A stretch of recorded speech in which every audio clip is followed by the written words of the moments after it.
Commission meeting to order, please. Let's stand for the Pledge of Allegiance. I pledge allegiance to the flag of the United States of America and to the republic for which it stands, one nation, under God, indivisible, with liberty and justice for all.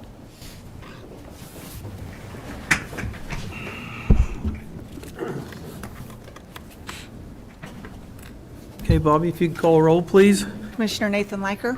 Here. Chair Neil Younger. Here. Commissioner Michael Burgess. Here. We have a quorum. Okay, order of business. We'll have one executive session, and item 11 is pulled from the agenda. Okay, prior minutes. Prior minutes look good. Look fine. Okay. How about the consent agenda? I'll move to approve consent agenda items A through G. Second. Okay, we have a motion and a second. All in favor, say aye. Aye. Okay, anyone would like to speak? Okay, come on up. Sarah? Good morning, Commissioners. Sarah Wassinger, President, CEO of the Chamber in Hayes. And we just wanted to remind you that tonight is the election forum for USD 489 school board candidates as well as Hayes City Commission candidates. The Chamber is proud to partner with Fort Hayes to bring this event to our community. We will have the forum for the Hayes City Commission candidates starting at 6 o'clock at Beach Schmidt Performing Arts Center, and then the school board candidates will start approximately at 7:15. I know Darren was kind to send that information to you via email, but wanted to make sure that that was on your radar. Sounds good. All right, Thank you.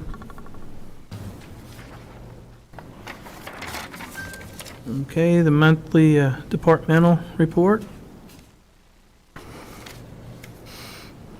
Look good to me. Yep, I don't have any questions. All right.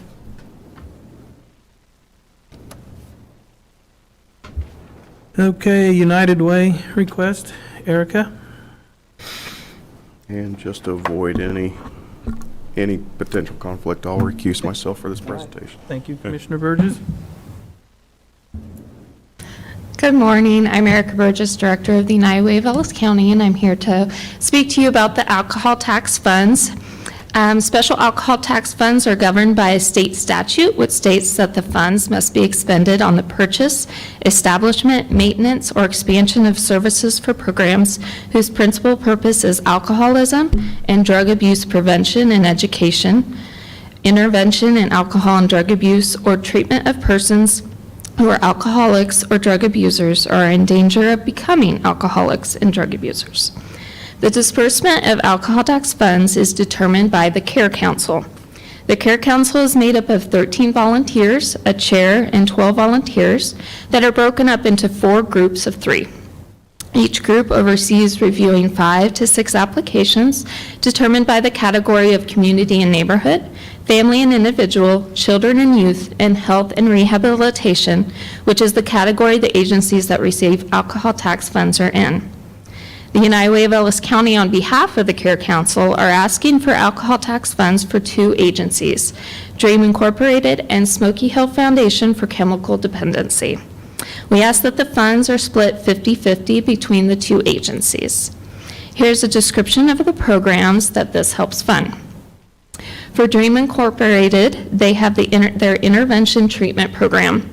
Alcohol tax funds allow this agency to offer the only intensive services for teens and their families, as well as specialized services for children of addicted families.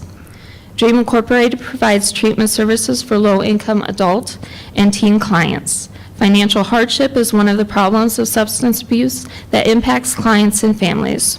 86% of their Ellis County clients are below the federal poverty guidelines. Their teen program provides teen evaluations free of charge to any Ellis County teen. Costs of the teen evaluations that are not covered by any funding source are provided free of charge. By providing this service, this allows people concerned with the teen's use to get an evaluation at an earlier stage. Their teen program has 2 components: teen awareness. So the teen is short-term education program, and it works with teens who are needing the short-term education due to experimental or early use. They're outpatient treatment that works with teens who have more frequency or problems connected to use and are at the abusive use or early to middle addiction phase. In their education and family services, DREAM provides services for family members and loved ones impacted by substance abuse and addiction. These services include their DREAM Camp program for children of addicted families ages 7 to 11. DREAM camps work to teach the next generation understanding and how to stop the cycle of addiction. In 2022, a total of 521 Ellis County residents were served and were provided over 700 services. For the Smoky Hill Foundation for Chemical Dependency, these funds go to 3 different services that they provide. One is their primary outpatient. Their program is for males and females who suffer from substance abuse. They receive education to learn skills necessary to become productive members of society and the ability to gain a sense of self-worth and belonging within the community. In 2022, 229 adults were served by the primary outpatient program, and clients completed substance abuse evaluations, attended group sessions 2 times per week, and individual sessions when necessary. Another program is their Youth Education Safety class. The Youth Education and Safety Project is an evidence-based early intervention education program designed for youth 11 to 18 years of age and their parents or guardians. The YES Project provides early intervention programming for youth identified by courts, juvenile intake officers, parents, schools, social service entities, and law enforcement as being a risk for continued alcohol and/or drug abuse. In 2021, 14 youth along with at least 1 parent were served by the YES program. I'm sorry, that was 2022, sorry. Their other program is their peer mentoring program. So this started in June of 2021, and they were able to add the peer mentoring as an additional treatment service. Peer mentoring is designed to provide recovery support through giving and receiving non-clinical assistance to help self and others in achieving long-term recovery from alcohol and/or drug-related problems. Peer mentoring provides clients with support and assistance to enhance their recovery goals, especially those new to recovery that are lacking a healthy support system. In 2022, 100 Ellis County clients have participated in peer mentoring support services, which was up from 50 from the previous year. The funding they receive will help increase their mentoring position to full-time so they can help those that are on a waiting list. So we appreciate your support of Ellis County in these programs. Do you guys have any questions on these programs? I have no questions. I think it's a good deal for us. It's a very good thing Okay, for our thank community. you. So, Yep. yep. Okay. I'll move to allow the 2,544.50 alcohol tax payments to Dream Incorporated and the Smoky Hill Foundation per United Way Care Council requests. I'll second that. Okay, we have a motion and a second. All in favor, say aye. Aye. Motion approved. Thanks, Erica. Thank you.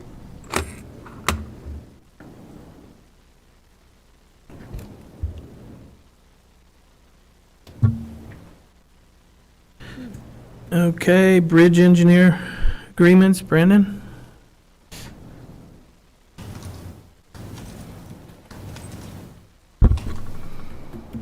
Morning, Commissioners. Brendan McKay, Ellis County Public Works Director. So before you is the agreement with Penco Engineering to do the design work for the mill and overlay on the 2 bridges there on Old 40, 690 and 700.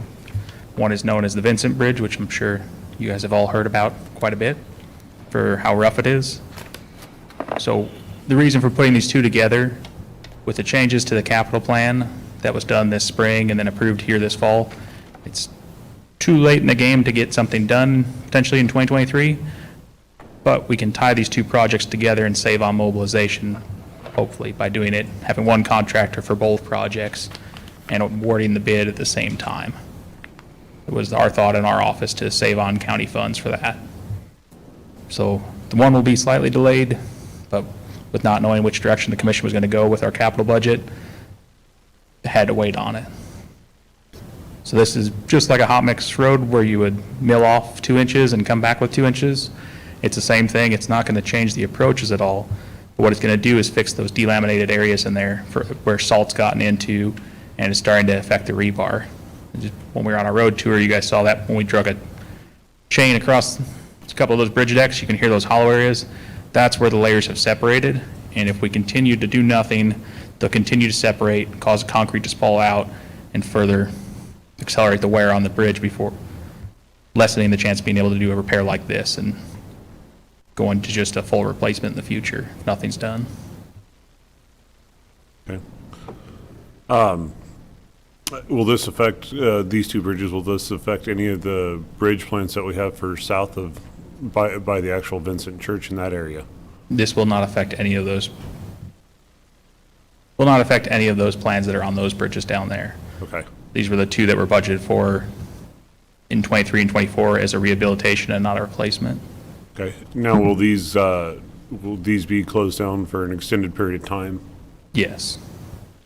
What's approximate repaired length of time? It depends on how bad the damage is on it. I mean, it could be down for a week, it could be down for a couple of weeks, if not a month, month and a half. Okay. Don't know until they've done their full study on it and do the design work for us. Okay. And this is the best approach for extending and maintaining our equipment in our county? Correct. So it's not like a brand new deck where you're going to expect another 75 years of life. We're going to get another 30 to 50. But that 30 to 50 is, as you saw looking at the capital plans, a few $100,000 versus a total replacement is $1.5 million, $2 million for those size structures, if not more. So if using cost-based analysis, spending $300,000, $400,000, $500,000 now versus spending $2 million in 3 years, we're better off spending that money now, extending this life of these bridges and then replacing them in the future. Okay. Hopefully after my time. And this mill and overlay, this will not affect the deck width on top? No. People will actually be able to drive across the whole width of the deck. Right now, they're at the Vincent Bridge, everyone cheats to the center and drives in the center lane because that's unfortunately the smoothest part of that deck. With this fixed, they can use the whole deck width. Okay. Without experiencing hitting bumps or holes. And a lot of those bumps were taken care of when we addressed the approaches here this past summer. Mm-hmm. It's not perfect, but It's better. correct. Okay. Thank you. Commissioner Burgess? So what we're approving today is just consultant work. We have budgeted, or for 2023, 300,000 for one bridge deck and 250 for the other, so we're just gonna have a 550,000 budget for two bridge decks in 2024. That's essentially what we're doing in the budget. Those are the estimates. So after the preliminary engineering gets done, we'll have a better estimate on how much those exact costs will be. Okay. Well, still won't know the exact cost, but have a better estimate. After the design engineering is done, then later next year, we'll be able to go out for bid and hopefully select that contractor. And then, as Brendan said, hopefully having them back to back between the 2 years, be able to save on mobilization from two different bridges or two different parts of the county or two different companies. Okay. Okay. Yes. That it? Yep. I guess to add to Commissioner Likers, are we going to have are we doing a shoe fly or are we doing? I wouldn't do a shoe Okay. fly there. You have the railroad Too right deep. there. Yep. And it is too deep. Um, We've redone Vincent Road Okay, just this past year, so they can take Vincent Road to Spring Hill Road to the south and come back across up Ballpark Road there in Victoria. okay, Or they can take, and then when you're at the one that's just on the west side of Victoria, just east of Pfeiffer and Cathedral Avenue, you can go up to 3rd Street in Victoria. It's in Victoria, but it's a county road, 3rd Street, and come by the railroad bridge there. Or they can go up to the north and around. okay. That was, It's not going to take as long as a total reconstruction, but there will be some delays to traffic. But without having any additional right-of-way there, and they're very deep bridges. If we do start getting rain, a shoe fly would, Yep. we'd be building a bridge to fix a bridge and then tearing a bridge out. And I don't think that'd be a good use of county dollars. that was my concern about, the detour around, that road is in Yeah. decent shape, so. Yes, it was just reshaped and re-overlaid with new material here that prior year and this year. Okay, all right. going all the way down to the church was done 2 years ago. So there's 5 miles, 6 miles that have been reshaped and are in good shape. Okay. All right. Okay. Well, I'll move to approve PO number 7755 for the bridge deck design engineering agreement from Penco Engineering for $25,000. Second. Okay, we have a motion and a second. All in favor, say aye. Aye. Motion approved. Thank you very much. Okay, you. you may as well stay right there. Building grant. Brandon? Yep. So, as the three of you are aware, it took a little bit longer to complete than originally expected. They had some delays on their own end. So, in part of that, the original grant agreement had a deadline of a certain date. This won't give them any extra days for in regards of liquidated damages. It's just the feds require their project grants to accurately follow what happened. So in order to do that, we need to have this amendment signed that changes the dates for completion and project opening and when the dates are that we will do our follow-up tests and inspections on it, or the traffic studies on it and the time travel studies on it to see if there is a time savings, like we had said there would be, for installing this connector to the 183 bypass, which there is. There's about 40 seconds. You're driving an extra 4 miles, but you're saving 40 seconds versus going all the way straight from Vine Street. Okay. But that eliminates the amount of truck traffic coming up and down Vine Street, the congestion. It's a better route for them to take if they would choose to do so. Okay. Okay. Well, I'll move to approve the Build 2019 Grant Amendment Number 2 for the Northwest Business Corridor Improvement Project. Second. Okay, we have a motion and a second. All in favor, say aye. Aye. Motion Thank you very approved. much. Brandon, before you leave, give us and the community just a little update out on the county roads and stuff. I know you don't want to talk about it, but the drought is tearing us up worse. Yes. So every water truck we have available to us that is up has been running every single day.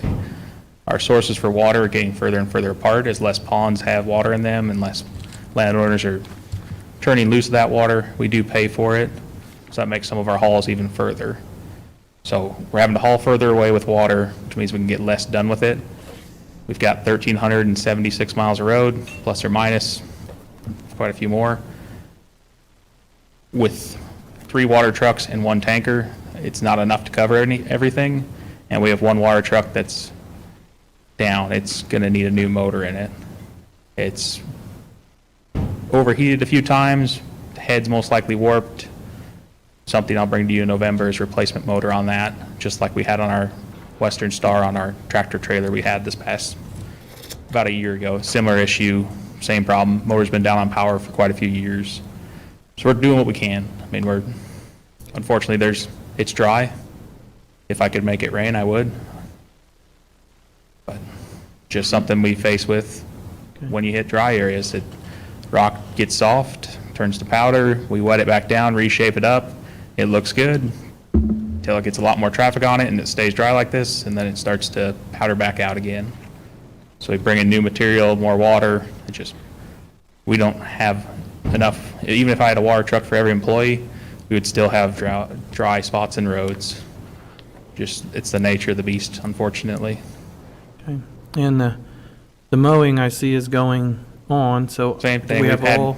Mowers have been staffed every day. Okay, And good. on weekends too. Good. We've had them stay late and on weekends. Okay. Because we great. did get rain late in the summer, which made all the grass that hadn't grown until that point start to shoot up, and the high temperatures and these late high temperatures have made the grass grow tall. But Okay. they've all been staffed every day and had guys come in on Saturdays and 1 on Sunday to help mow. Okay, very good. Thank you. I've seen the help out on weekends, and I appreciate that they're Yep. working to get it done. So, Okay. And those hours are being tracked, that way we know for possibly in the coming that we can maybe put more hours in if these employees are willing to? Yep. Okay, So that's what the majority of the overtime hours have been for in these Sure. last few weeks, is for the mowing. okay, We had a few for the in-service day, because those guys had also stayed and worked late on mowers, so they had an extra hour from Monday in-service day last week, plus the overtime, the flexing that time off, because they wanted to get their territories mowed. good. I thank those people. Okay, All thank right. you. Thank you.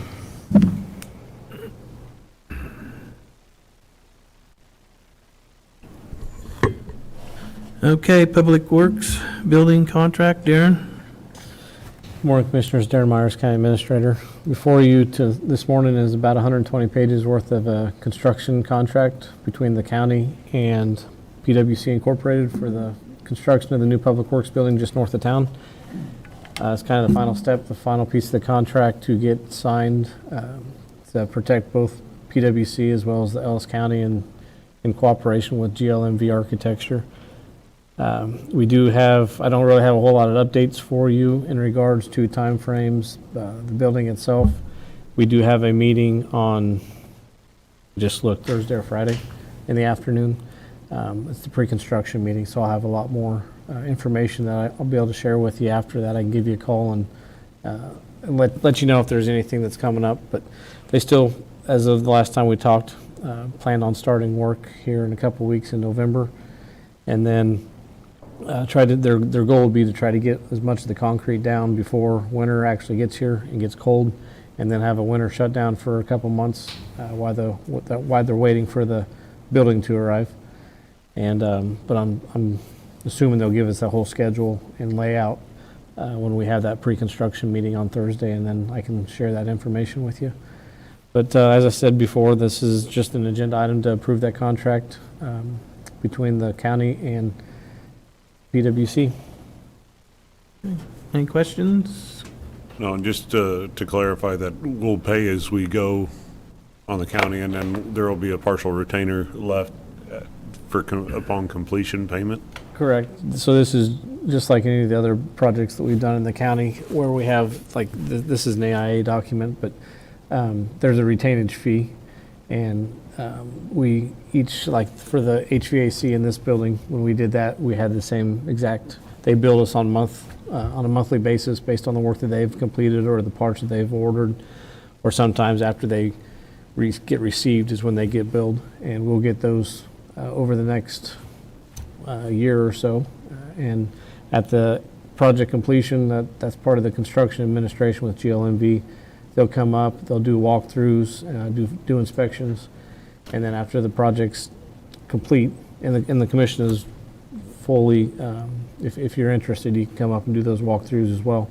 But once the project is signed off as complete, and then that final retainage is paid out.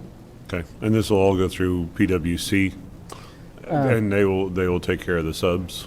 Or will this- PWC takes, they'll give us a document for the bill. GLMV will review it and say, yes, this is accurately happening, et cetera. And then it'll be forwarded on to us with a thumbs up to approve. And then we'll process the payments off the purchase order that was approved for the construction of the project. Okay, thank you.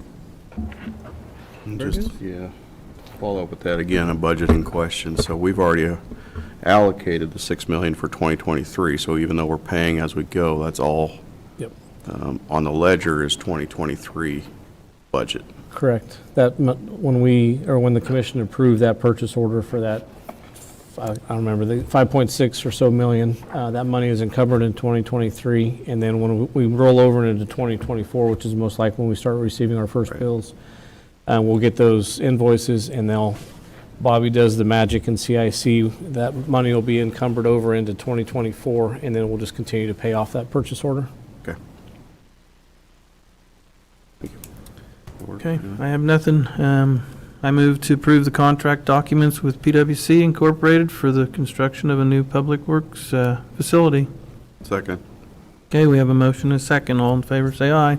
Aye. Aye. Motion approved. Okay. Public Safety LSSE Grant Project, Darren? The next item here for you to consider is a follow-up from last week's agenda item in regards to the grant that we got from the state of Kansas for replacing public safety radios throughout the county and installing encryption onto the radios. And, well, a lot more work. Like I said last week, I don't want to get into the details because it's technological and probably bore a lot of people, but it does a lot of programming, a lot of changes in the dispatch center. It reinstalls radios into, or puts new radios into the public works facilities to help on wildland fires, and replaces the radios that aren't encryption enabled in the vehicles that need them. And last week I mentioned all the agencies that is involved. This touches every single public safety in Ellis County, including the cities of Hays, Ellison, Victoria, and Fort Hays, as well as Hays Med. And the bids that we got, the 4 different POs are in relation to those different bids. They're all attached to the agenda. They're either off a state of contract bid or Johnson County's bid through Motorola. We use piggybacking off their price quotes that Motorola gave us. My estimate for the project when I submitted the grant to the state was about $245,000. Once we finalized all of the encryption pieces, as you see, there's over 100 vehicles, a couple hundred radios, and then all the dispatch equipment and the change with the dispatch center that we're putting in the new consoles over at the backup dispatch center. The actual price came up to be just over $250,000. However, within our capital budgets, we had a total of $160,000 set aside, and so the difference was the $100,000 grant that we got from the state. So we do have enough budgeted. It's just under about $4,000 or $5,000 under what was actual budgeted for this project. And the project wouldn't, if the commission decides to give the approval on the purchase orders, the equipment would be ordered today, but the project would not start until probably summer, because unless things get better on the supply chain for Motorola, but the radios are about 8 to 10 months out before we'd receive them. So there's some preliminary things that we could do in advance, but we can't turn on and reprogram all the radios until all the new radios have got here. Otherwise, we would be leaving some 19 vehicles out that would not be able to communicate with the rest of the county. Will this, does this include installation of all this new equipment, all the new radios in these vehicles? Correct. Three of the 4 POs are to Motorola for either the AES software, for the purchase of the new radios, or some other pieces for like the KVL, which is how you program the radios. Those are 3 of the 4. The 4th one is to First Wireless, which is our radio vendor, which is approved by all the county public safety agencies. We don't just allow anybody to work on the radios for obvious reasons. But that 4th PO to First Wireless is the installation of all of the radios, all of the programming time, because they will be here for about a week, because they have to touch every single vehicle, every single radio, and every single consolette in the dispatch center, the desk sets, all the base stations at all the fire stations, EMS stations, etc. So that is all included in that. And I believe that just the piece for the installation was about $46,000 of that total project cost. Okay. Commissioner Burgess? I don't have any questions. I just comment, it's a good thing. Like I say, I said at the last meeting too, that, I went in that room with you down in the basement. It's a good place to have another center. So I move to approve PO 7759, 7758, 7757, and 7756 to move forward with the radio program project approved with the LSSE grant. Seconded. Okay, we have a motion and a second. All in favor, say aye. Aye. Aye. Motion approved. I think I better go buy a lottery ticket. That's a lot of 7s, but okay. The Capers 401 amendment, Darren? Just a brief Background, about 3 years ago, the commission approved a deferred compensation match program for the county employees, Capers 457 plan. At that point, based on not knowing how many employees would actually be a part of it, the county commission only approved a $15 and a $30 cost match.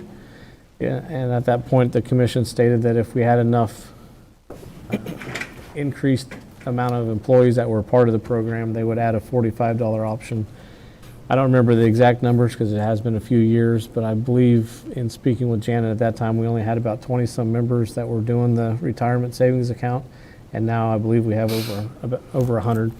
So it was quite a bit of an increase, and our HR department is also doing more to market that with the new employees as they come on, to encourage them to start saving within their employment day one to help protect them later in life with their retirement. However, last week when we were out at our in-service day, Lynn, which is one of our Capers contacts, was there, and he had approached me and said that once we did make that change to add that $45 allocation match, that we never had, that Capers never gave us a amended contract to identify that $45 option was that $45 match was an actual option. So before you this morning is just to clarify that, get the documentation that is approved match, contribution match. And if the commission is willing to sign it, we'll get it sent in and get that cleaned up. Okay. The county's already been making the $45. This is just an amendment on paper for Capers. Correct. The Okay. $45 match was increased last year, or was it the beginning of this year? I don't remember. So it just started in January of this year. Okay. I'll move to approve the updated Capers defined contribution plan. I'll second that. Okay, we have a motion and a second. All in favor, say aye. Aye. Aye, motion approved. And just for clarification to that, there is no budget impact for that because it is already been budgeted for the employees that do select that level of cost match. Okay. It's also included in the 2024 budget as well. Okay, thanks, Darren. KAC voting delegates, Darren? The last item on the agenda is for the Kansas Association of Counties, or the KAC, the annual conference that all three commissioners are attending in December down in Wichita. And they send us this every year, and in the coming weeks, probably at the early part of November, I'll get the others for K-Camp as well as K-Work, which is our insurance as well, and our work comp. But each of those associations have a meeting, business meeting, and they ask for voting delegates. So the first one that we've received is for the KAC, and they're just asking that we fill out that form and for the commission to decide who wants to be the voting delegate for our commission.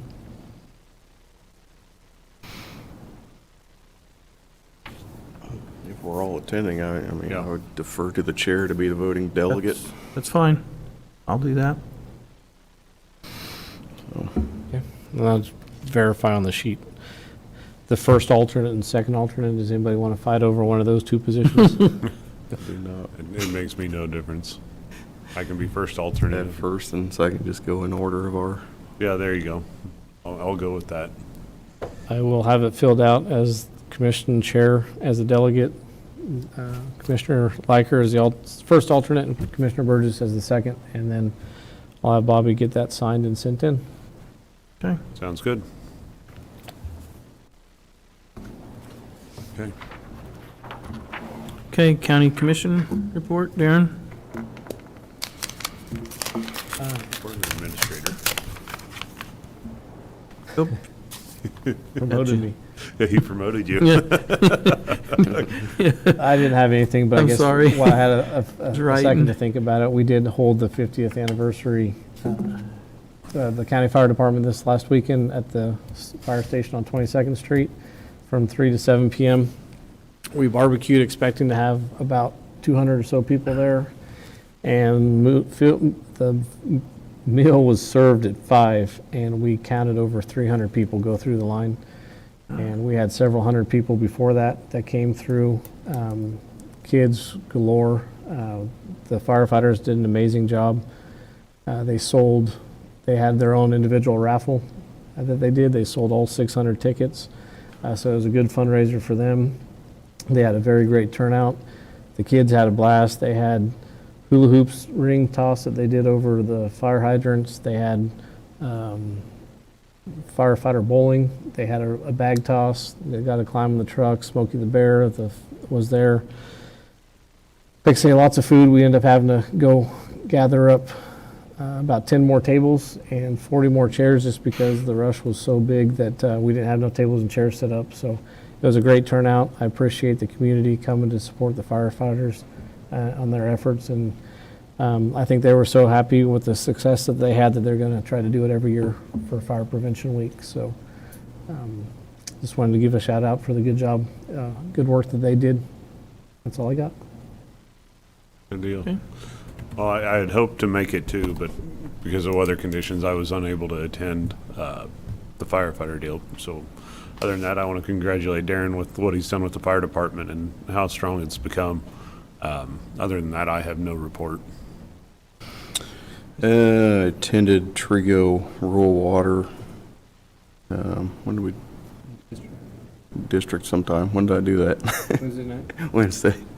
Went to Ellis City Commission last evening, and then I'll be attending the Kansas League of Municipalities lunch on Wednesday. I will also encourage people to attend tonight's forum for the City of Hayes and the USD 489 forum, and then the City of Ellis and the USD 388 School Board forum will be tomorrow evening, 6:30 to 8:30 at the VFW in Ellis. And I'm not sure when Victoria, I know they have a forum as well coming up, but I'd encourage people to attend those forums and support your local candidates. Okay, thank you. I also will be going tomorrow to represent us as a county with Ellis. Other than that, I have nothing. Just everybody be safe for Halloween. Seen on the news again last night that the fentanyl, so be careful with all the kiddos and stuff. The corrupt world, so everybody be careful. Okay. All right. Well, with that, I'll move the Board of County Commissioners recess to executive session for 10 minutes under the following exception to the Kansas Open Meetings Act pursuant to attorney-client privilege exception. Subject to be discussed during the executive session is potential litigation. Open session will resume at 9:20. Those in attendance, in addition to the Board of County Commissioners, are Bill Jeter and Darren Myers. Second. Okay.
Ooh, we're past.